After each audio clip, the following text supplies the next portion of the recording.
So, in Genesis chapter 41, we will begin at verse 1. And then we will begin to check out what we've got here. And it came to pass at the end of 2 years to a day that Pharaoh dreamed, and behold, he was standing at the waterway. And behold, from the waterway came up 7 young cows, lovely in appearance and plump of flesh. And they grazed in the marsh grass. And behold, 7 other young cows came up after them from the waterway, evil in appearance and thin of flesh. And they stand beside the young cows on the shore of the waterway. And the 7 young cows, evil in appearance and thin of flesh, eat the 7 young cows, lovely in appearance and plump. And Pharaoh awoke. And he slept again and dreamed a second time. And behold, 7 stalks came up on one reed, plump and good. And behold, 7 other stalks, thin and blasted by the burning east wind, sprouted after them. And the 7 stalks, thin and blasted by the east wind, swallowed the 7 plump and full stalks. And Pharaoh awoke, and behold, it was a dream. And in the morning he was agitated in his spirit, and he sent for all of the sacred scribes of Egypt and all the wise men. And Pharaoh related his dream to them, yet no one was able to interpret it for Pharaoh. Now, many of you hopefully had done a little bit of research on this, and I don't know if you noticed, in the Hebrew, right at the beginning, it says, and it came to pass at the end of 2 years to a day that Pharaoh dreamed. 2 years to a day. Now that seems to be saying in exactly 2 years Pharaoh had a dream. In exactly 2 years from what? The last dream? Yeah, that's an interesting idea. Yeah. Anyone else? Mike? 2 years to the day. I don't know. We left off with Joseph remaining in prison. Yes, I think that's probably exactly what it's referencing. Is from the moment, the day that the baker and the butler were released to go back into Pharaoh's service, and one killed and the other one left alive. It was 2 years from that day that Joseph, this Pharaoh, has this dream. Which is also his birthday. Yeah, so it's Pharaoh's birthday. It says it's Pharaoh's birthday. Remember that it was on the day of Pharaoh's birth. That's what we're talking about, when it was The Pharaoh's birthday. birthday feast is when he lifted up the wine. Excellent, interesting note about that. Now, what's interesting also, it actually in the Hebrew says Miketz Shanatayim Yamim. In the end, years, days. In the end, years, days. From the end, and 2 years, Shanaim, and then Yamim. Those are days, yeah. Mm-hmm. Yeah. What does that remind you of?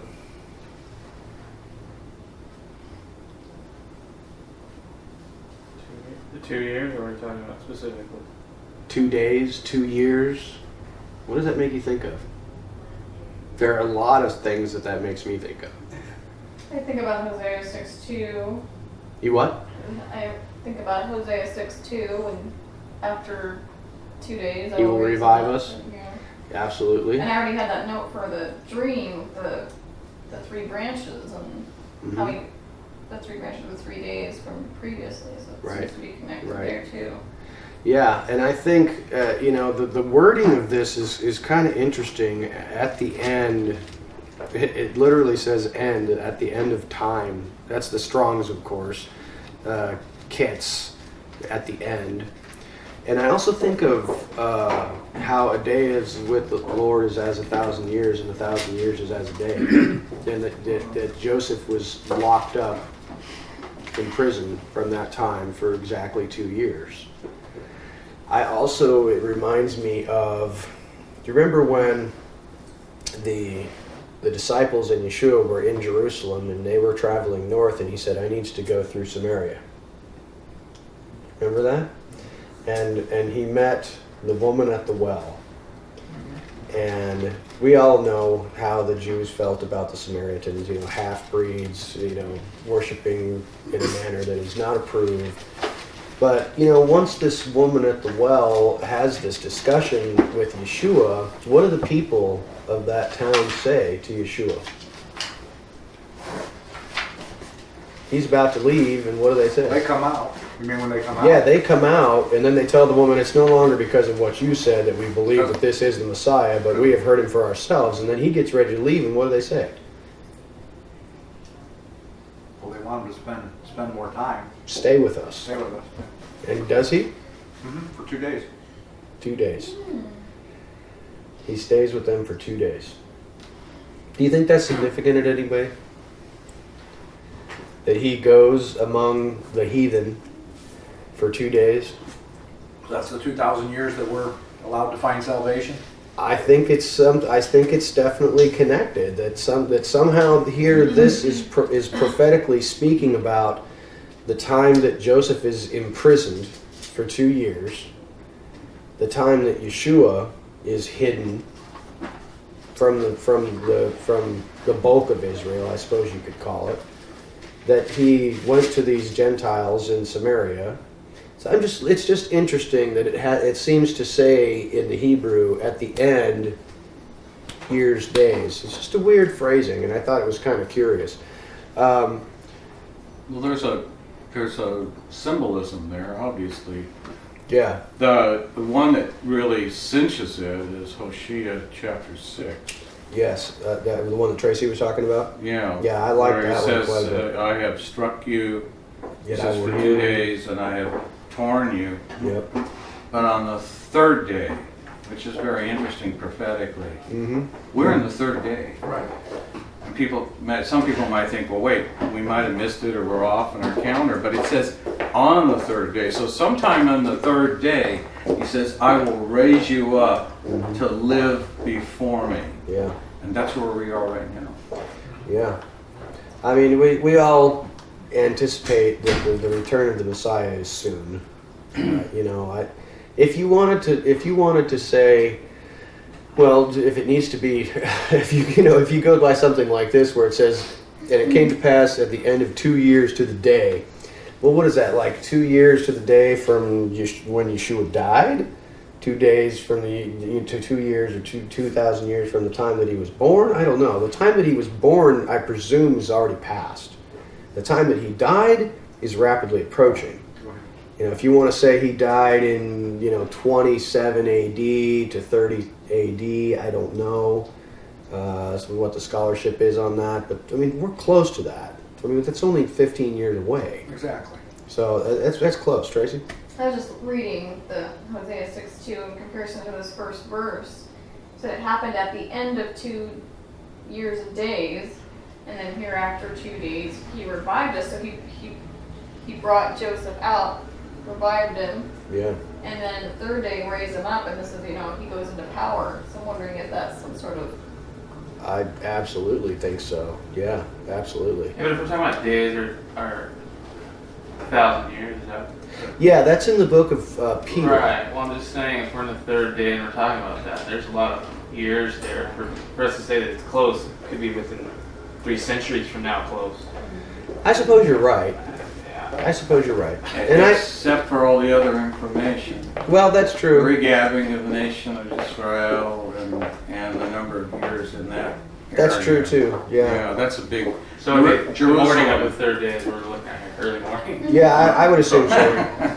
Right. It's not Yeah. gonna be afternoon. Somehow, that frankly, Tim, is one of my greatest fears. Is that the return of the Messiah is like 100 years in the future or 200 years in the future or whatever. And I'm like, I just don't think so. I just don't think so. The players are all there. Yeah, everything's For getting Gog lined and up. Magog of Ezekiel 38, 39. Yeah. Every player that's mentioned in there that's going to come against Israel, and just by coincidence, Russia, Gog and Magog, just happens to go into Syria now. Yeah, there's a lot of just things like lining up. it's happening. Yeah, there's a lot of things lining up. Did you see there was you haven't seen it really on the news. Israel just struck inside around Damascus, the Air Force, Really? and knocked out Scud missiles that were just being delivered Didn't see that. there. Yeah. I hadn't got that one. Yeah, the media is shielding us like we're school children needing shielding. They're doing a lot of shielding like us. sheep is what they're doing. Mhm. Shielding. Yeah, right. Yeah, if you want the real news, you got to actually dig for it. You're not going to find it on the mainstream media, that's for sure. Now, considering question number 1 and considering our previous discussion about dreams possibly being synonymous with prophecy, what do you think may be implied that Pharaoh had a dream about the end and no one could tell its interpretation? What are you laughing at? I have been waiting for someone to figure out Revelation, and there's tons of ideas, but I think, none of them are solid. isn't that funny? I think that is actually related to this because, if you guys, I'm sure you guys have seen, if you spent any amount of time on the internet, people that talk about prophecy, and there's a lot of them out there. And frankly, there's a lot of, I don't know that you would call them false prophets because they're not actually saying, "Thus saith the Lord," or, Some of them get real absolute and say this absolutely has to be this way. yeah, and others, I don't know that I've ever heard anybody say, well, I think once I heard somebody say, "Thus saith the Lord." Hey, he told me in a dream and blah, blah, blah, and this is going to happen on that day. Didn't happen.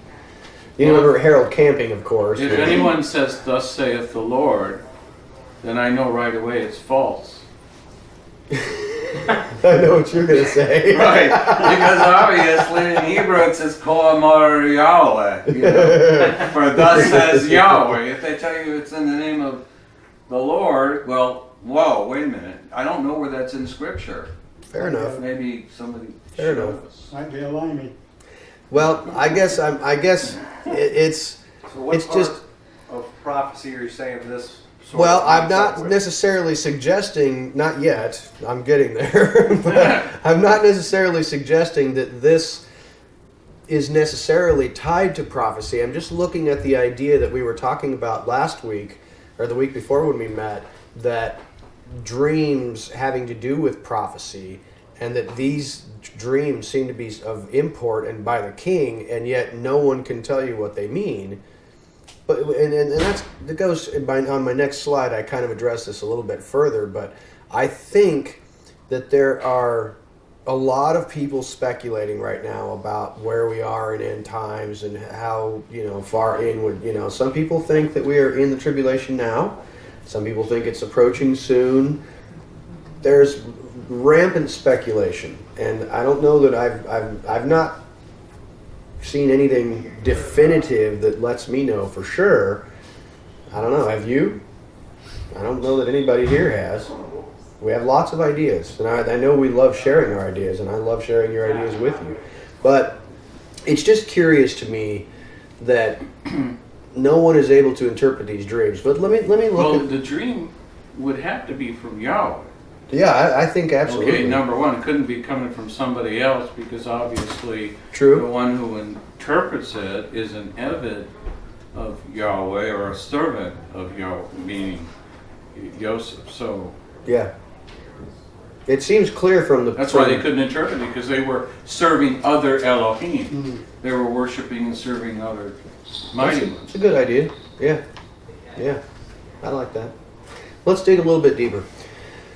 It was at this time that this is in Genesis 41, chapter 41, verses 9 through 13.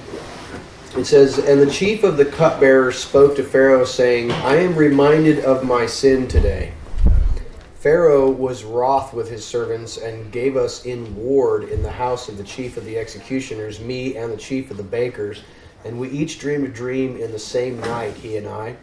Each man dreamed according to the interpretation of his dream. And there was with us a Hebrew lad, a servant of the chief of the executioners. And we related them to him, and he interpreted our dreams for us. For each man, according to his dream, he interpreted. And just as he interpreted to us, so it came to pass. I was restored to my post, and the other was hanged. If we interpret this section as, at the end, the cupbearer was reminded of his sin and made confession before the king, how might this relate to Joseph asking to be remembered and Yeshua saying, remember me? Are there any parallel passages that describe such an event prophetically? On the cross. On the cross, the thief saying, remember me when you come into your kingdom? Absolutely. Now, if we look at it from a historical perspective, and we want to say that maybe, because we related this idea a couple weeks ago where we thought, okay, the chief of the cupbearers is kind of like the Christian church or whatever, and Joseph says, remember me, and he completely forgets about him. And then 2 years later, at the end, the chief cupbearer says, today I am reminded of my sin. And he confesses to the king. No, totally. Yeah. Is there any parallel to what is happening now? For 2,000 years, and then How would you relate that to what is happening now? Or is that happening now prophetically? Or do you believe that that might happen in the future? How do you see that? Well, people forgot the commandments, and now they're starting to. I think you could definitely relate it in that way. That there are many people now, the Messianic Hebrew roots, Torah observant Christians, whatever you want to say, could be pictured in this way as saying, we did not remember. We forgot completely, and they go to the Father and they say, forgive us, and we are wanting to serve you, and we are sorry. We screwed up. We forgot. I think that's totally legitimate. But do you think of any scriptures that you can think of where there are, at the end, believers saying, today I am reminded of my sin, or becoming... Daniel chapter 9. What does it say? Says he's Stop talking, confessing the sins of himself and the avot, the fathers. And Yeah. then he says, we have sinned because of all of our sins. What was written in the Torah concerning the curses. Because when they went to Babylon, they forgot everything, and he's Yeah. praying for all of them. He's Sure. trying to make redemption for everybody. Right. I think that's absolutely a legitimate... I have a feeling you were thinking. Is that what you Yeah, were that's thinking? definitely one of the Yeah. ones that I was thinking of. I'm also thinking of the parable of the wise and foolish virgins. Matthew 25? Mm-hmm.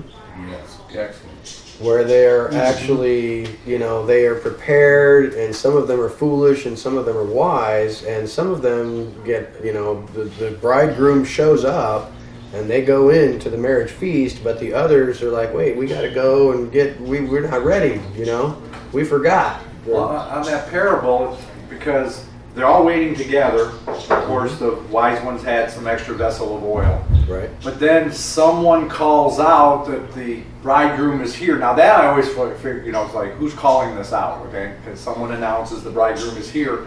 But instead of everybody going, because they trimmed their lamps, and the other ones were having a hard time, I guess, maybe getting their lamps to trim properly, so they said, give us some of your oil. So they went to go get oil, correct? Mm-hmm. So, but I was always wondered, what is the, there was an announcement, were they trying to say they're What is the symbology of the light and the oil? Well, no, the faith and what, following Torah, I think that's part of the oil.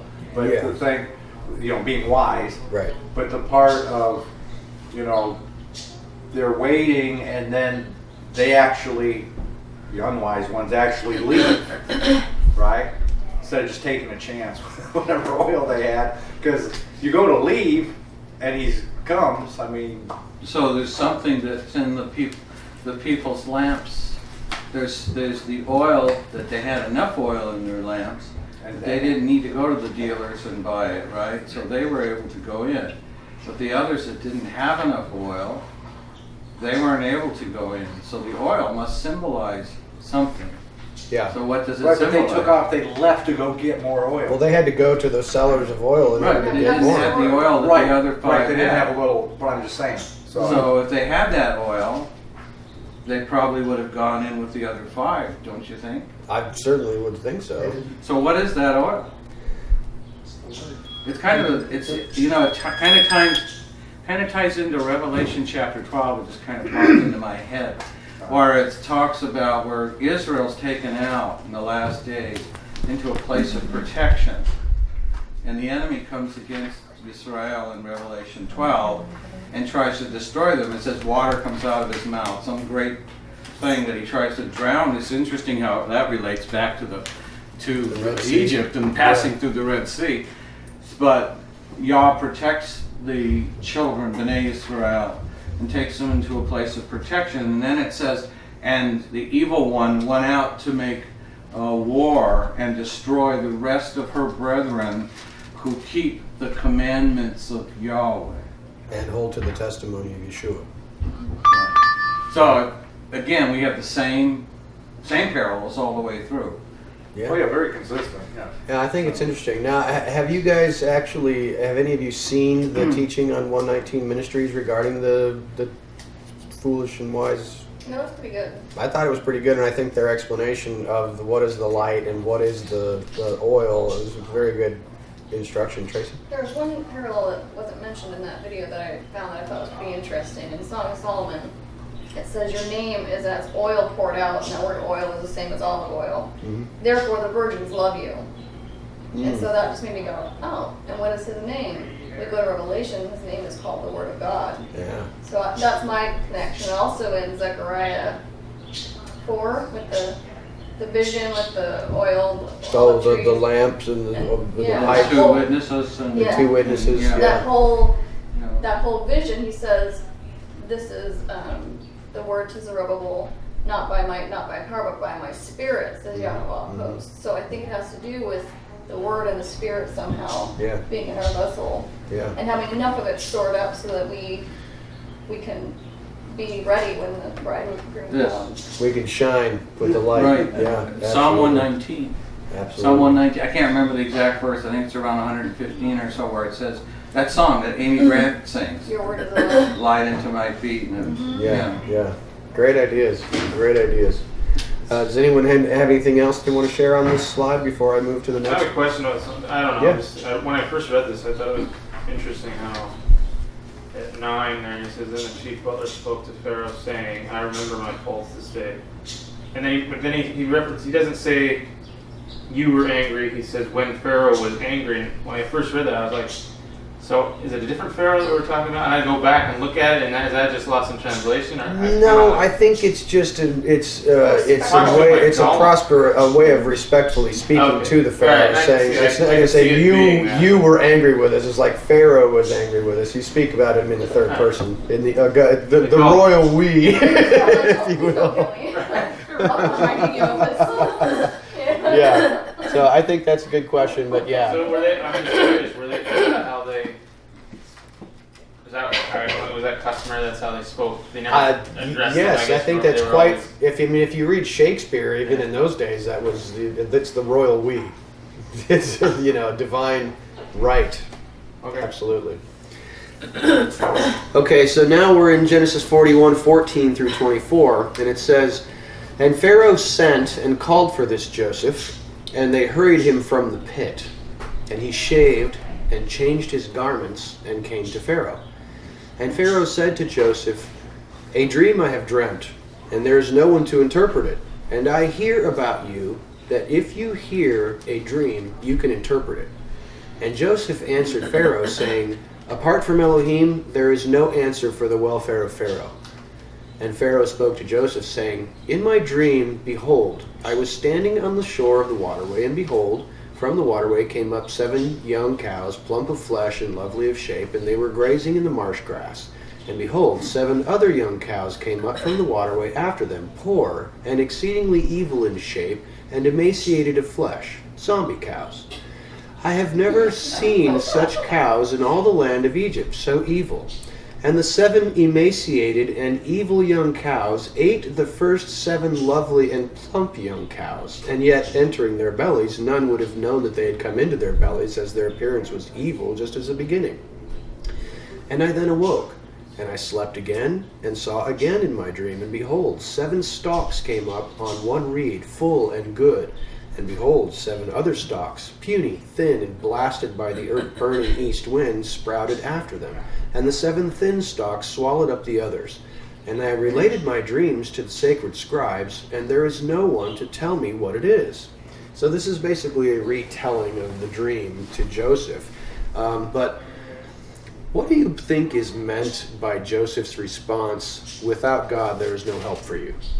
This is literally what it says in the Hebrew. Apart from Elohim, there is no answer for the welfare of Pharaoh. Because he has to basically tell them you're gonna. He has to have some kind of openness, I guess, or belief and to accept this. Well, I think it wouldn't have been terribly difficult for Pharaoh. I mean, they had over 1,300 gods, so if this new one can come along and tell the future, well, that's not terribly surprising. So I think they would be open to, any number of gods who could, especially one who can answer dreams. Tracy? I'm not sure, but I feel like this is a great lesson for us, that any knowledge that we have been given is not of us, it is of Him, and all credit and glory goes to Him. Yeah, absolutely. So if I was given the gift of dream interpretation, I'd be like, yeah, I can help you out. Yeah. No, that's the wrong answer. That's the wrong answer, but I can see that many of us, we might behave in that fashion. Exactly. Saying, yes, God has given me the power to do this. Yes, yes. Sierra? I think also if we're looking at Joseph as, a type of Christ, that Jesus always went back to the Father, pointed back to his authority, and to Him. Absolutely. So. Yeah. He's saying, I don't have any power in myself. And I think that's an excellent, excellent lesson for each of us to learn. We have nothing in ourselves. So definitely. Does this dream seem utterly inexplicable to you? I mean, I know that we know the history of what happened here, but you look at this dream, does it seem completely unexplainable to you? Yeah, it looks like a pot shot at him. Yeah, this sounds kind of like this. And then Doesn't it seem fairly obvious? Yeah. I mean, just looking at it, I know that we're biased because we're coming at it from we've read this story from our childhood. Many of us, who've been raised in the Christian church or whatever, you had some exposure to the Bible or whatever. But I look at this dream and I say to myself, it's not that hard to understand. But why is it that all the wise men of Egypt are stumbling over themselves and have no idea what's going on? Tracy? There's something else I wanted to point out before we get past it that I think is really neat. At the beginning of the dream, the second time, he phrases it a little bit differently when he's telling it to Joseph. Mm-hmm. And he says, the 7 cows were going up from the river, fat of flesh and beautiful of form, and were feeding in the reeds. And that exact same phrase is used in Genesis 29:17 regarding Rachel, his mother. Yes. She's beautiful of form. And Jacob had to work 7 years for her, but he ended up getting Leah. And then he had to work another 7 years, and they got Rachel. And I don't know what the connection is, but I think there's some kind of connection with these 7 years of famine and 7 it also says that Joseph was beautiful of form and appearance. Oh, really? Just before, in one of the previous chapters. Okay, so see, there's something there. Just I'm before he wondering got attacked by Potiphar's wife. if the way he phrased it was something for Joseph. Like Interesting. words from God for Joseph. Yes. Something to help him interpret it, maybe. I don't know. That's an interesting thought. That is an interesting In the thought. story you just related, there's something very important prophetically, because it relates to Daniel chapter 9, 70 weeks. For it says in the Hebrew that he had to work his week, Shavuot. So it doesn't actually say, well, I think later it does mention 7 years. And then he had to continue to work his week for Leah. For Rachel, again. And that ties into an understanding of the 70 weeks of Daniel, because there's 70 weeks of years. I like that. At least you have something to support it. Yeah. Yeah, the 7-year cycle too. I mean, it's very common, right? Mm-hmm. If you look at this, reminded me of this section in Job chapter 12. Verses 16 through around 22. regarding being able to look at this dream, and it doesn't seem that hard to understand. It seems to make sense, and yet the wisest men of Egypt are completely inept. In Job chapter 12, it says, with him, meaning Elohim, are strength and prosperity. Both the erring one and the one causing error are his, causing counselors to go forth looted. He also makes judges rave as fools. He unlooses the disciplining authority of kings, and he binds a belt about their waists. He causes priests to go forth looted, and also overthrows the well-established. Putting away the eloquence of the sure, he also takes away the discretion of the elders. Pouring out contempt on patrons, he also makes the cordon of the mighty repressors of slackening. Exposing the deep things out of darkness, he also brings forth the blackest shadow to light. So Yahweh didn't want them to give a good explanation. He blinded the eyes of the wise, I think, is exactly what is happening here, as expressed in Job. There's reference to that too, with Shaul. Yes, Shaul. King Saul. Yeah. Where it said there was a lying spirit after the things that, remember, Yes. Saul towards the end of his life When an evil spirit came upon him. Exactly. Yeah. A lying spirit came before Yahweh and said, can I go? Mm-hmm. And Yahweh allowed it. He said, yeah, go to him. Mm-hmm. Because Saul hadn't inquired of Yahweh, but he went to the spiritist Yes. to get the medium. information. Right. Which, yeah. And then Witch you of have the Endor. other scripture too, where it says those who don't worship Yahweh and Yeshua, says Yah gives them over to their own delusions. And a spirit of stupor and stumbling. Exactly. Yeah, absolutely. Yeah. I think it just occurred to me in relation to looking at this dream, because it doesn't seem that hard to figure out, and yet they were stumbling over themselves. And I don't know. I just thought, well, it doesn't seem that hard. But what do you know? Also, one more thing before we move on Go about for it. the dreams. If anybody has any ideas about this east wind, I have a bunch of references about the east wind and how it seems to be of God. What do you think that's referencing? I'm not sure. Sure, you have an idea, don't you? The east wind brought in the plague of locusts. The east wind parted the Red Sea. Seems to me that a lot of evil things are coming from the east. Yeah. What do you think that's referencing? And then Hosea 13, 15, I think was the one that I really... I personally think that when the scripture talks about these evil things coming from the east, it's referencing to Esau and Ishmael. But the reference to the east wind of the plague of locusts is that, in fact, that's a very good description of the day, which we're going to talk about at another time. But Yahweh sent the east wind, the Kadim, or the Mizrach Shemesh from the rising of the sun. Mm-hmm. And Yahweh sent the Ruach, also, that had to do with the parting of the sea. So we can't necessarily call that evil. Yeah, not It's necessarily. a good thing, actually. Yeah. Yeah, But there is some interesting doesn't really things. say evil, but evil comes from the north. There's a Yeah. ton of references that say evil Definitely. comes from the north. Yeah. But these are just an east wind, and it says an east wind from Yehovah, and so there's something It's a about blasting, that. scorching east He uses wind. it in reference a lot of times in saving of his people. Maybe it's judgment. Yeah, it's And not- who comes from the east? As lightning comes from the east, Right. so to the west, so she'll be the coming of Angela Mashiach. threw out that it might be related to judgment. Yeah. When he shows up from Basra with bloodstained garments, he's coming from the east. He's been trampling the enemies alone. When the lightning comes across the sky, it comes from the east to the west. That's right. Right. Yeah. And I'm sure that word is, well, maybe not. It's not. It's Kadim and not Ruach. Panim? Kadim. Oh, Kadim. Okay. Kadim means east. You're not. Oh, well, no, it is. It is Ruach. It's Yeah. just this. Speak forth, Wait. Angela. It is the Ruach. One other thing that I saw here was when they wanted to give him clean clothes. Yes. There's a parallel in Zechariah right before 3. where they bring out Joshua and he's filthy. And they said, is this not a brand plucked from the fire? They put clean clothes on him. And then there's this thing after where he says, if you will walk in my ways, perform a service, governor, I will grant you free access. You and your friends who are sitting here, I'm going to bring forth my servant the branch, and behold, the stone I have set before Joshua, on it are 7 eyes. You know, it's interesting. And then he talks about in that day.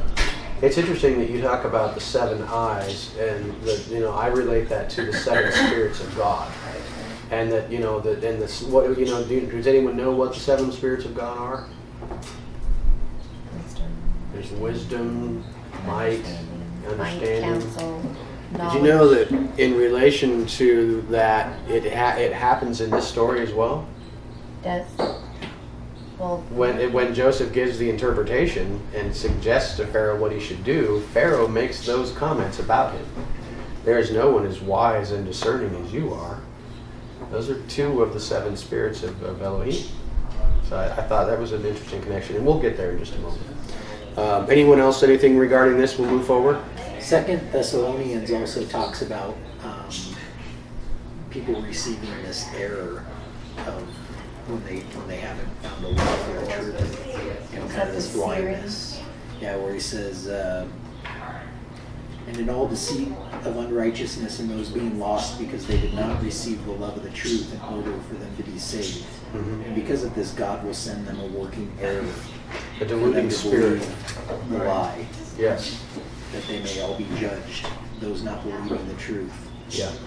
But who have delighted in the unrighteousness. Now you think that is the same thing where Paul talks about the apostasia, the coming lawlessness, the great falling away, the apostasia. Yeah, the falling away. You're talking about Thessalonians chapter 2. Right. Right. Yeah, I think the man of lawless will be revealed. Yes. I certainly know of one. I do too. It seems like most of the country is lawless. Yeah, no kidding. There seems to be a lot of them. Are lawless. Absolutely. Well, let's move forward a little bit. This chapter is a little bit long, and I don't want us to get stuck here. So Genesis 41, 25 through 37 is our next little section. And Joseph tells Pharaoh, the dream of Pharaoh is one. What Elohim is preparing, he reveals to Pharaoh. The 7 good young cows are 7 years, and the 7 good stalks are 7 years. The dream of Pharaoh is one. And the 7 emaciated and evil young cows coming up after them are 7 years. And the 7 empty stalks, blasted by the burning east wind, will be 7 years of famine. It is as I spoke before to Pharaoh. What Elohim is preparing, he reveals to Pharaoh. Behold, 7 years of great abundance shall come to the land of Egypt, yet 7 years of famine will follow after them, and abundance will be forgotten, and the famine will consume the land. And the abundance will not be remembered because of the famine that comes afterward, for it is exceedingly heavy. And because Pharaoh saw the dream twice, the matter is firm with Elohim, and Elohim will bring it about quickly. And now, let Pharaoh find a man of understanding and wisdom, and set him over the land of Egypt. Let Pharaoh give the man supervision over the land to store up 1/5 of all the produce of the land of Egypt in the 7 years of abundance. And store up all the food of these 7 coming good years, and heap up grain under the hand of Pharaoh for food in the cities, and store it. And let the food be preserved for the 7 years of famine which shall come upon the land of Egypt, so that the land will not be desolated by famine. And the matter was good in the eyes of Pharaoh and in the eyes of all his servants. This one is an interesting one. Is there any suggestion to you that these historical events may be prophetic in nature and relate to 7 years of end-time tribulation? Do we have any evidence for such a counting of years? I know that for a long time in my Christian faith, growing up in the Christian church, that there was always a tribulation period of 7 years. Where does that come from? Anyone know? That's the last Shavuot of Daniel. Daniel speaks of. That is correct. Right. That is correct. And that is the only place that I'm aware of where it actually suggests a 7-year period. But Daniel chapter 11 and 12, and also the book of Revelation itself, do they suggest a 7-year period? 3.5 is the number that keeps. They do not. They always suggest a 3.5-year period. Well, in Daniel, when he asked the angel specifics, then you get the 1,240 days or 30 days. You get these days, and when you start adding them up, you get your 3.5 years, and on the other side, you get. So, and the math works out perfect. It's been 7 years with an Adar bet in there to get those numbers. If you don't have an Adar bet, you do not get those numbers to line up. It actually lines up, and it goes from one Yom Teruah to another one. So if I understand you correctly, then you believe that the angel in expressing these numbers to Daniel is expressing 2 sets of 3.5 years that together would form 7. Well, yeah, because the numbers, there's numbers before, and then talks about the abomination of desolation. He gives another set for how long there won't be sacrifices, and that's the other. Okay. Any thoughts on that? What are your guys' thoughts on that? I don't recall any other scripture, unless anyone can name it, or research it, that actually names 7 years other than Daniel, the last part of Daniel. But, and by the same reasoning, we have that 1 week, which is mentioned, the Shavuot, which you mentioned, which goes back to what isn't it interesting how the Ruach HaKodesh goes around the room and brings up the different scriptures and then starts putting them all together and saying, oh, this might be related to this and this. But the aspect of cutting off sacrifice in the middle of the week, it leaves you that there is a first part and there's a second part. I don't find any real reference, in terms of other than just in that one piece of Daniel where he says, he shall make a brit with Rabin, okay? I thought Yitzhak Rabin was involved in this from Israel in the 90s, but not so. Rabin meaning the many, then it says for 7 years. But we know in the middle, because in Daniel we have, 1,290 days are listed, but then it says, blessed is he who remains for 1,335 days. And I always wondered why that is, but I have a feeling for those who are the 144,000 who are in the place of protection for that last 3.5 years, who are taken out, according to Revelation chapter 12, they're to stay in the place of protection and count out 1,345 days. But in that area too, I think we're going to have people like a Dathan. Dathan and Abiram? Dathan, who caused all the trouble when they were in when Moshe was in the wilderness with the children of Israel, because it's prophetically, Micah chapter 7 says, I will show you miracles as it was when I brought you up out of the land of Egypt. Yeah. It'll be the same kind of thing, only even greater. And we have, the miracles are related. Well, he specifically says talking about purging out the rebels too, and causing them to pass under the rod. So I think there's definitely a hint of some, Nathan and Abiram. Right. So there'll be some trouble in this place of protection too. Yeah. And I think there will be people that leave prematurely, and Yahweh will take them out, and then He'll bring in the children of Israel, the 144,000, and whoever else is with them, and then you go to Revelation 14, where the Lamb is on the mountain, on Mount Zion, with the 144,000. Yeah. So, anyways, well, I just wondered about the timing of this thing, about 7 years of abundance and 7 years of famine. I know that people have latched on in recent months, and maybe the last year or so, about the Shemitah. Rabbi Jonathan Kahn, in his book, talking about 7-year cycles of abundance and then famine, and that may be, and it certainly seems to fit here and there, but I don't know. I don't know. You're trying to apply it to America, and America doesn't have to keep a Sabbath year. We're not Israel.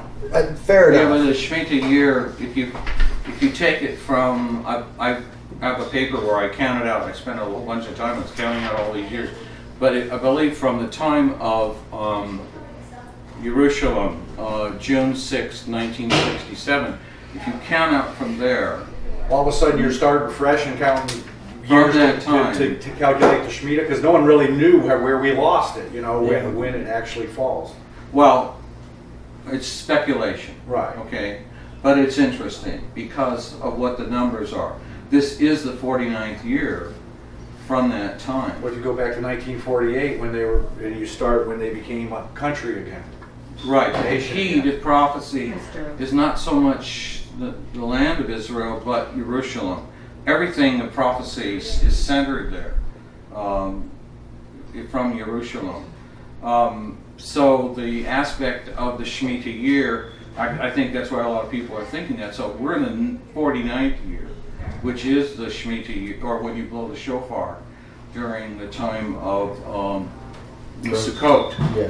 Is Yeah, actually- you're saying they blew it. which would have been blown this year. Right. And then next year will be the Yovel, The the Jubilee. 50th year, which people call the Jubilee. Leviticus 25. Yeah. Yeah. Well, that's certainly So, interesting. with that in mind, and Russia and Syria and all the other Arab countries being involved and all the stuff that's going on, we have so many players or so many things that obviously it's kind of like we need to, as you guys know, I mean, We're keeping our eyes open. keeping our eyes on it. Yeah, it's definitely eye-opening stuff for sure. But I don't know. It's certainly interesting in how this may be, especially as things start to unfold here during the 7-year period in this story when the famine comes and the people are starving and they're coming for bread and stuff like that. It certainly gets interesting, and there's some very interesting parallels to the Isn't book of that Revelation. so much like Revelation? It's very, very close. Yeah. There's so much interesting similarities, but we're getting there. Well, it seems like And the seven is it's kind of like what he was saying, 3.5, 2.5. But when I think of this, the unhealthy devours the healthy. To me, they become one, so it is 7, not 14. Otherwise, it seems like it would be written differently. Devouring of the first 7, it makes it like, I don't know, and obviously they save and all that, so I don't know how the story. Well, and he actually says twice the 2 dreams of Pharaoh are echad. They are one, which is interesting idea. I had never occurred to me like that to think about it in that way. Sets a precedent for Monty's idea about the overlapping. This That 2 visions can be 2 takes on the same event. and that trumpets and bowls and seals are all overlapping each other. It's certainly an interesting concept of looking at it like that. Yes, ma'am. I was also thinking, I know we're not quite to the part where people are coming and begging because they're, without food anymore, but just as a picture, like in the good times and everything, the land, everybody's doing fine, and then they're going through this horrible time when people are coming to Joseph for food, coming, because they're in need, and oftentimes I think as humans, people, we come to God, when we're in a place of need. That's how it always is. It's difficult. Picture of Jesus or Joseph being a picture. Yeah, good idea. Tracy? Well, the people actually are the ones that are devoured. I mean, they get devoured just like the cows, right? They do. And they lose. They get subsumed into the state. and they lose all of their wealth because they Yes, have they to do. pay for the food Yeah. during the time of that tribulation. They got down to where they gave their property just so they could Exactly. eat. They lost everything. And that's how They were you slaves have of Pharaoh, yeah. Exactly. thin cows devouring fat cows. Is those years of famine devoured any advance or saving they had done during the years of plenty. His interpretation is that the years of plenty are forgotten. Yeah, That's I what I was going to remember. actually talk about. Is Speak. That's good. Tell us more. well, it's interesting how it says, "In 7 years of famine will arise after them, and all the plenty of the land of Egypt will be forgotten. And the famine will consume the land, and the plenty in the land will not be remembered." And I was looking at that word plenty, seeing where else it was used, and I found the root word of that same word in Deuteronomy 8:10.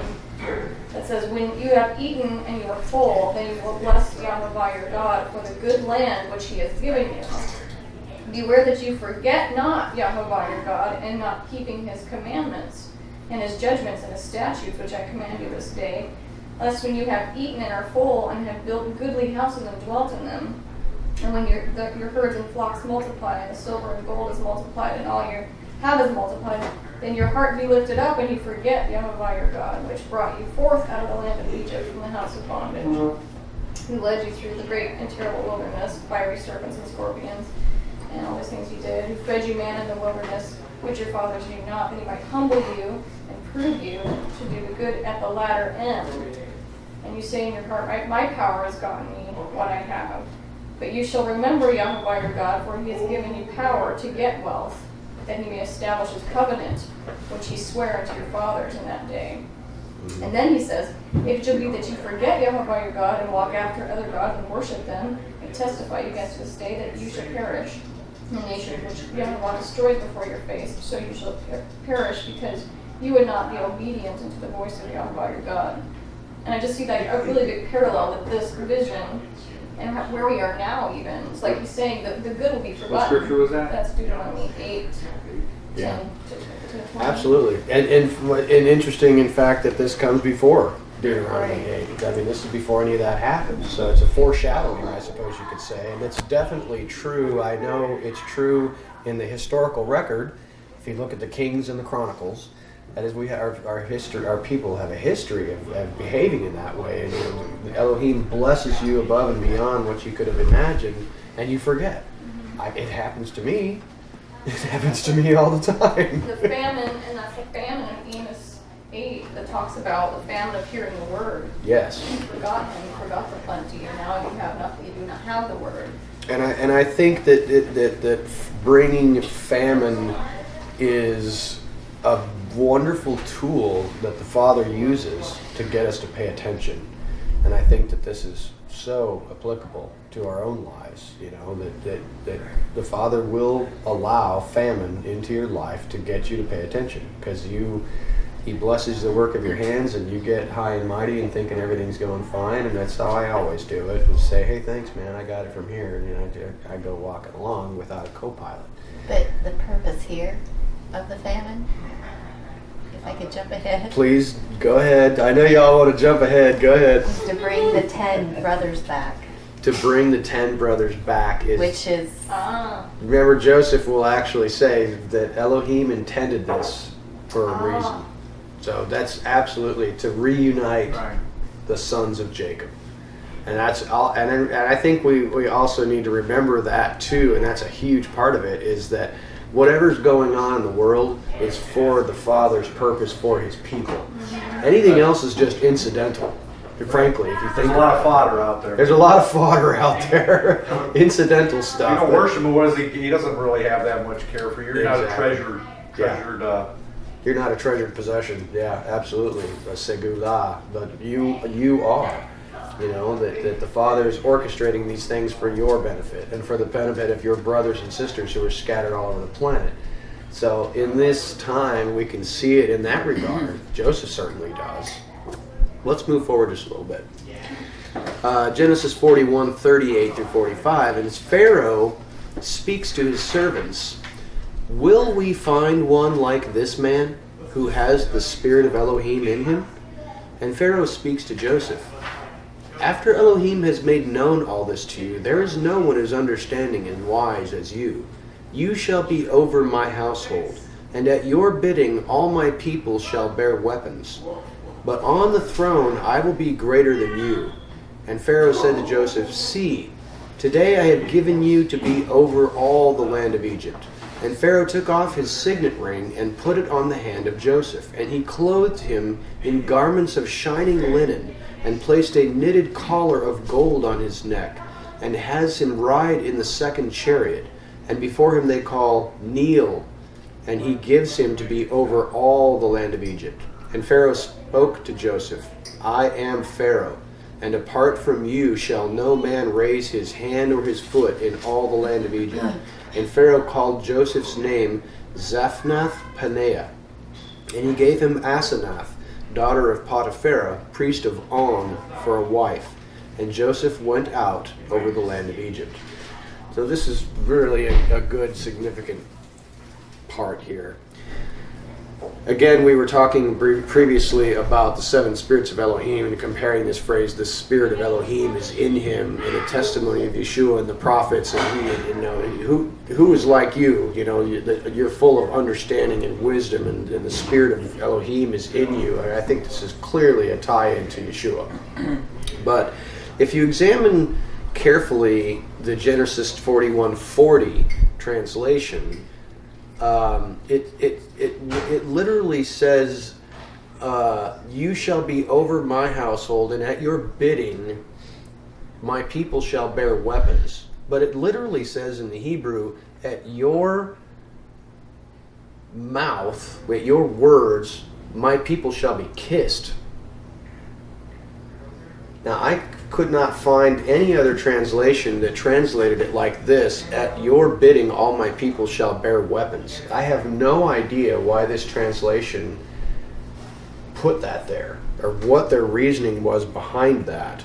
It seemed rather strange to me. Is that in 40, you say? Yeah, that is 41 verse 40. I don't know if it's related or even the same word. I'm just thinking about that psalm that says, "Kiss the Son, lest he be angry with you." Yes, I was thinking about that too. If you look at the 41:40, the wording is just so weird. It's not. It really makes a lot of sense, really, because it says, "Unto you, you shall be over Beiti, my house, and upon the lips of you, orders of you, lips of you, he will submit, call all of my people, only the kisei, or hakisei, the throne, it will be greater than you." So it really does make perfect sense. That's all it's there. It does. At your mouth, my people, nashak, to plant a kiss. Picha. Oh, I see what you're referencing. Kol yeshak ami. Yes, at your mouth, my people will be kissed. I have to look that one up. That's a very interesting thing, and it does. I mean, interesting about in the Psalms, chapter 2 or Psalm 2, I believe that is, where kiss the Son lest he be angry and you perish in the way. I think that's certainly interesting, and it's just interesting to me. I don't know why this translation, the concordant literal version, would say, all my people shall be armed. I mean, I suppose it makes a little bit of sense, if we're the only country on the planet at this time and there's a famine everywhere and we have food, that we should maybe arm ourselves against raiders. But I don't know where they came up with this, because the literal, and this is a concordant literal version, it literally says, by your mouth, all my people will be kissed. It's a very interesting word choice. Now, where are you getting that translation from? Which one? The thing about the kiss. No, that's from the literal Hebrew. But this is a concordant literal version, which somehow is translating it as all my people will be armed. Well, I can see the fact, even whatever translation I've got here, it says, you'll be in charge of my palace and all my people will do what you say. That's sort of the same thing as saying, my people will bear arms for you. You give them the order and they will fight. They'll do whatever you say. Okay. So it's just their way of saying you're in control, you're in charge. Yeah. But this kissing stuff, that's interesting. Well, yeah, when you look at the original Hebrew and it says, by your mouth my people will be kissed, that seems a little weird. When it says kissed, is that a sign of blessing? Yeah, They're right. blessed? So everything that Joseph, when you look at Joseph with Potiphar, everything that he did, was blessed. That's what I think too. Sure. So he's seeing God Well, in him and a lot. if you look at when Moses was communicating with God, it says mouth to mouth.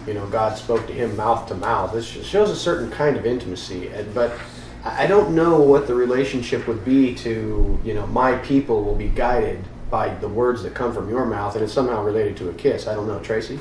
Well, this description in the Strong's anyway, about it might not be a literal kiss like we think it's as so much as an attachment.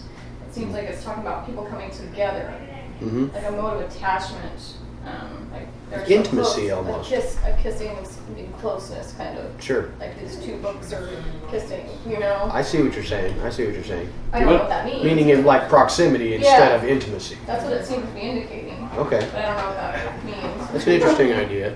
What are you guys saying the root word of this is? Because, Yeshak?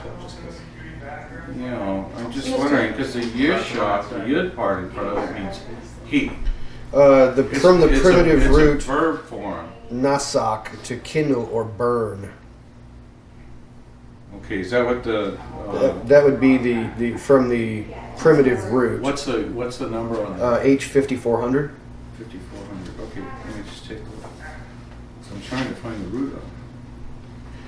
If it fits. The Strong's definition says a primitive root identical with H5400 through the idea of fastening up. And this word used is different because it doesn't have the nun, it only has the yod Yes. in front. So Yes. it's Yeah. sure. It says you can It's the compare nun with H2388, which is chasak, to strengthen or prevail or harden, and also H2836. Well, see, but the 54. You say 5400. This 5400 is nasak. Nasak, to kindle, burn. Right. It nun shin pei, which really doesn't tie into any of these letters. No, it doesn't. The other one, H2388, chasak, to strengthen or prevail or harden or be strong, become strong. Right. That does seem to tie in with, I just got through you my people will be strong, and doing your bidding and maybe bearing weapons like Keith was saying. Maybe ties in. Right. But it's an You know what interesting, this points out, but there are a few words. with word- like double meaning type Well, stuff. not only that, but they're kind of unknown. Yeah. Some of the meaning has been lost in just a few words. Yeah, and you know, we've got another example of that with these names, really. That they really don't appear to be Hebrew names at all. Right. And they don't translate very well. Patifara. Yeah, exactly. They're two separate words. So Right. one must be a title. The pati is a title. Yeah, now when I think Pati, I'm thinking of like what my old Babylonian type of literary history stuff, where I think of Mesopotamia. Yeah, that's right. Yeah. Land between the rivers. And if you think Potiphera, river, Pharaoh, maybe it has something to do with like a river god or dedicated to the river god. Let's deal with that in just a second as we come to these names. But if we compare Judah's collateral with Joseph's receipt of Pharaoh's instruments of trust,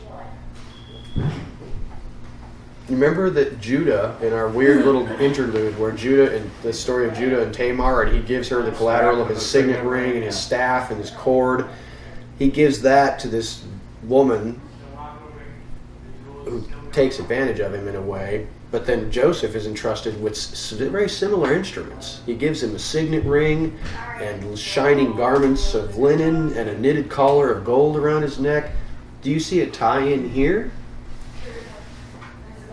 You see any? I certainly see some similarities. Joseph is entrusted with symbols of authority, and Judah is stripped of symbols of authority. What does that suggest to you?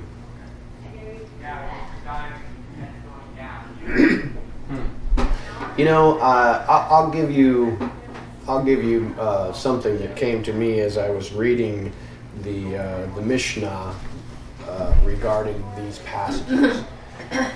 The rabbinic logic regarding this story of Joseph is just twisted beyond recognition. It's really weird. It's stunningly weird, to where they have gone to such amazing lengths to denigrate Joseph and make excuses for Judah and his brothers for their behavior. And some of the things that they talk about in this is just flat out cuckoo. Doesn't make any sense to me. I don't know where they get it from.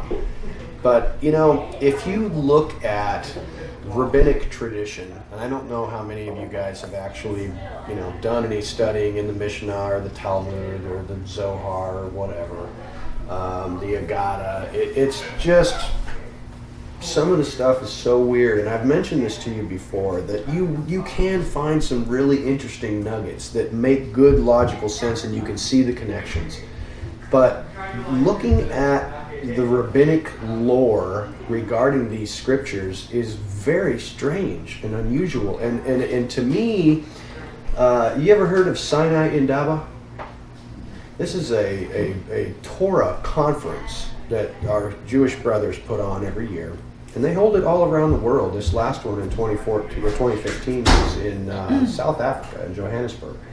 And it's a Jewish conference where they have all these scholars come together that talk about Torah and stuff like that. And you know what's really weird to me is that it is all incredibly secular. It's incredibly secular. And it's so filled with Eastern mysticism that it's almost like a mix of the Bible and like Eastern Kabbalah, and it's a mix of like Hinduism and spiritualism, what we would consider New Age type stuff. And so they try to go into some layer that you would never see. You would never see, and frankly, you would puzzle over how did you come up with that? It's like you're making it up out of whole cloth. Right. And, you know, unfortunately, a lot of our Hebrew roots teachers are going into these roots of Hebrew faith, going back to what the rabbis have said, and some of them are pulling out some gems that are definitely supported by the text and are very interesting. But in relation to that, it seems to me that our brother Judah has taken on a bunch of fairy tales and things that don't relate to Scripture at all, and certainly have no relevance, and that are just flat out weird. Some of our brothers. Right. I mean, there are some, I know some, like Rabbi David Foreman from Aleph Beta.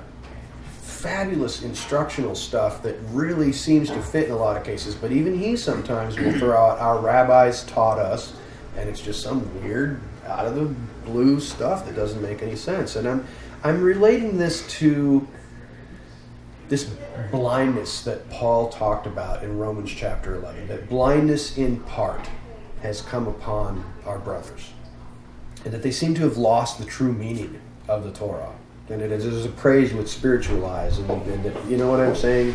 And it seems to me that this is related somehow to Joseph and Judah, with Judah losing his authoritative role by giving them over to someone, and yet Joseph being invested with the symbols of authority of the father, Pharaoh.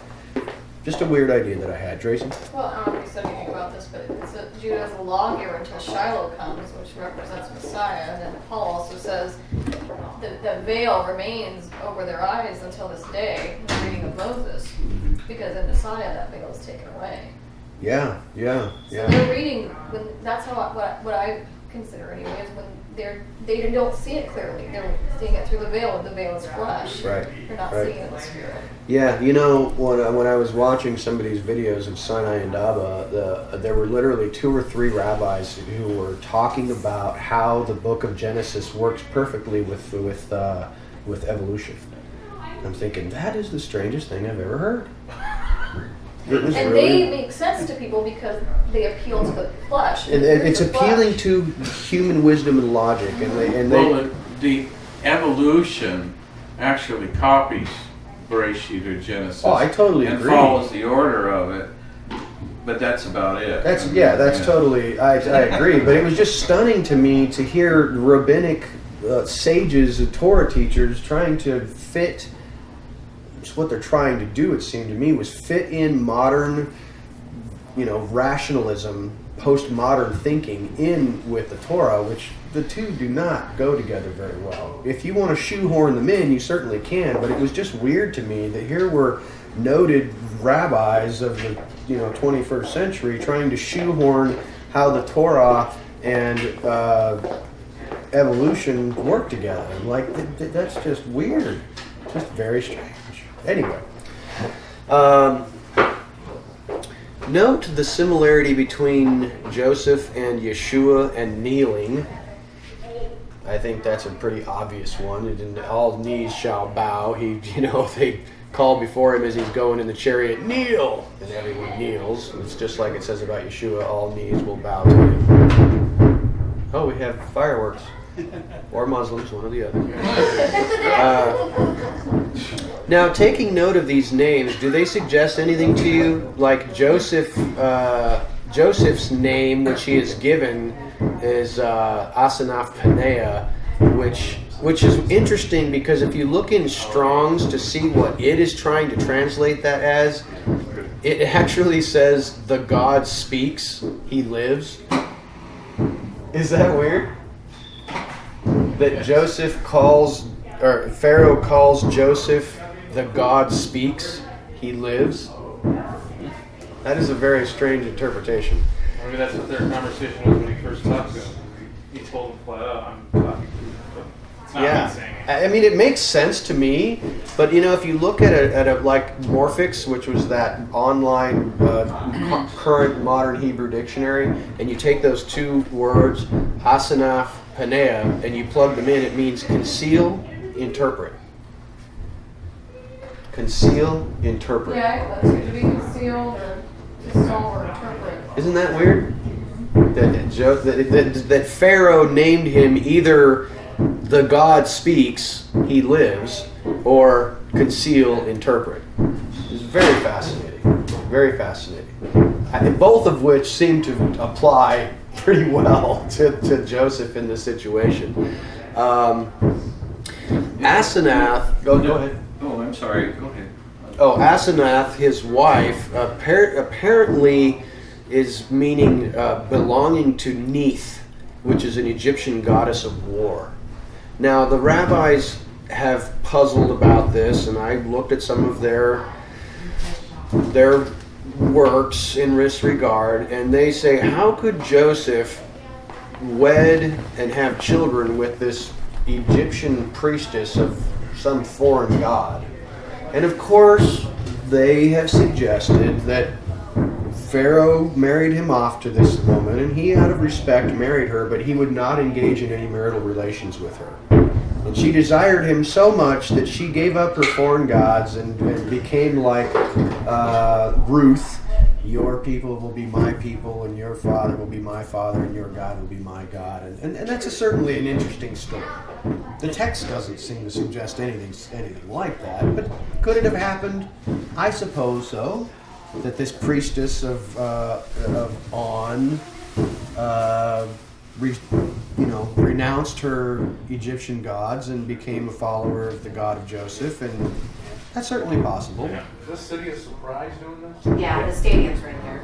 I think we also kind of see the picture of Joseph and Messiah in that he took on a Gentile bride. He did, yes, absolutely. He did take on a Gentile bride, if you want to look at it that way. I think that's another parallel to Yeshua, for sure. The children, Ephraim and Manasseh, I'm sure worship Yahweh, not the other. They certainly seem to have. Well, the mother would certainly have influence over What's the the children. prophecy of Ephraim? That he's the fullness of the nations, right? The fullness of the nations, yes. The Gentiles. Yeah. Well, we're coming up to them in I'm just talking a about that Ephraim versus, because Joseph would never, he would obviously be very strict with his children. He wouldn't deny Yahweh at this point, just because of a wife, unlike Solomon. Yes. And then, what's interesting too? When we read that part in verse 39, where it says, can we find a man like this, whom the spirit of Elohim is in him? But you can translate that. Elohim's plural here. Sure. It doesn't say Elohe or El, which is singular. So Pharaoh could be referencing here again the spirit of gods, men of the gods. The gods are in him. Exactly. Yeah. The spirit of them are in him. Absolutely. Absolutely. I think that's a legitimate reading. Let's move forward just a little bit. And so Joseph was 30 years old when he stood before Pharaoh, the king of Finale, Egypt. hold on. Wow. We have a finale, yes. Okay, so Joseph was 30 years old when he stood before Pharaoh, the king of Egypt. And Joseph went out from the face of Pharaoh and passed through all the land of Egypt. And the land yielded fistfuls in the 7 years of abundance. And he gathered together all the food of the 7 years of abundance, which came to be in the land of Egypt. And he stored the food in the cities. The food of the city, the food of the field of the city which surrounded it, he stowed in its midst. And Joseph heaped up grain as the sand of the sea, multiplied exceedingly, so that he left off counting, for there was too much to count. Obviously, we have a similarity in age between Yeshua and Joseph at the age of their ascendancy to power. As we have suggested, that this grain is like bread, and the bread is the word of Elohim, what does this suggest to you as Joseph being the dispenser and the wealth of the bread that is available here?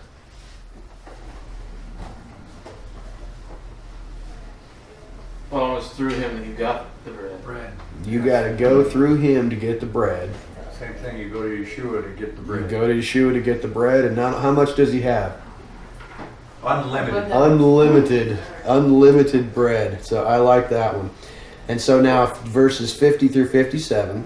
And to Joseph were born 2 sons before the 7 famine years came, whom Asenath, the daughter of Potiphera, the priest of On, bore for him.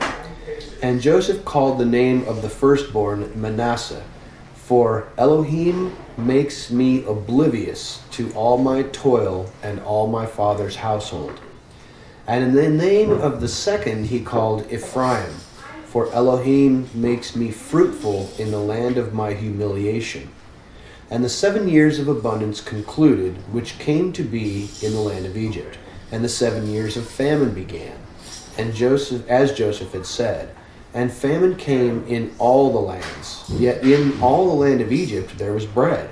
When all the land of Egypt began to be famished, then the people cried to Pharaoh for bread. And Pharaoh instructed all Egypt, go to Joseph, and what he says to you, do. And the famine covered the surface of all the earth. And Joseph opened all the grain stores which were among them, and sold to all Egypt. And the famine was holding fast in the land of Egypt. And all lands came to Egypt, to Joseph, to purchase, for all the earth was in the grip of famine. First, let's start with just a brief discussion about the names of the sons of Joseph. We've got Manasseh, which seems to mean forget. He made me forget. Do you think, it seems pretty good to me that he's saying, Elohim has made me forget all of the bad things that have happened to me. But why does he also say, and all my father's household? He has made me forget all of the bad things that have happened to me and my father's household. His brothers. His family. He just hasn't seen them in... Yeah, and I think we've probably seen Torah teachers before, speculate about, well, why didn't Joseph go send an emissary back to his brethren, to his father, and say, hey, I just wanted to let you know I'm actually alive and I'm the ruler of Egypt. I don't want you to speculate too wildly, but do you have any ideas regarding that? Certainly, go ahead, Johnny. Oh, I was going to say he was incarcerated for most of that. He was incarcerated for most of that time, but remember, he's now in charge of Egypt for at least 7 years during the years of abundance, and it's 2 years into the famine when the brothers finally come. He's got at least 9 years.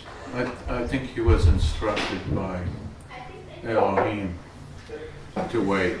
I think so too. Yeah. And I think that's He was instructed through, like he says right here. To me, it sounds like, okay, I forgive them now, but I don't want to include them. I'm on the top of the world right now. I don't want to hear about this. Let them rot over there. Okay. Yeah, that's certainly possible. And he may have had, as Joseph suggested, which I think is probably a pretty good insight, that some idea from Elohim that this is going to work out for the salvation of your people. You let them come to you. They need to come to you. You don't need to go to them. Your father is still alive. Everything's going to be okay. He made him forget all of the turmoil that had been in his life before, which I think is a blessing.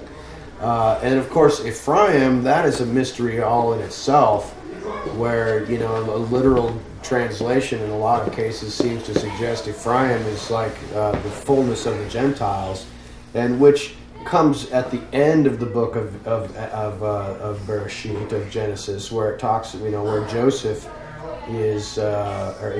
Jacob is blessing the children and saying, you know, many nations coming from Ephraim. Manasseh will become a powerful nation, but Ephraim will become a multitude of nations. And you know, there's British Israelism and all different kinds of theories about how Ephraim is actually represented by the British Empire and the Australians and the Americans and the Canadians and, you know, New Zealand. So all of these British colonies. Yeah, Herbert Armstrong. Yeah, he was one of the ones that brought British Israelism. So that's certainly an interesting thing, and I think it's curious too that the northern tribes will be called the House of Ephraim, and that you know, they would be scattered and then regathered. I mean, that's what we know, that Yeshua came was to gather the lost sheep of the house of Israel. So just specifically referencing the northern 10 tribes that were captured and dispersed. So I think that's certainly interesting.